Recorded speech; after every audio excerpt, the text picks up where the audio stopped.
Tu tikriausiai žinai irgi tą jausmą, kai atrodo norisi kirpti plaukus. Tarsi visko per daug, tarsi kažkas reikia keiskis, atsinaujink, paleisk, viskas užknis, erzina ir taip toliau.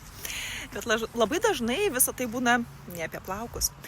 Tai dažnai būna apie seną mane, kurios nebenoriu, apie kažkokį nuovargį, kurį nešiojasi per ilgai, apie galbūt santykį, kuris išvargino, apie balsą viduj, kuris sako, nebenoriu, kad tai tęstusi, noriu būti kitokia.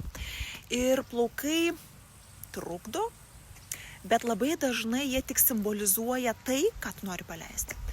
Ir atrodo, kad grožio salone tu padarysi pokytį išorinį ir pasikeis tavo vidus.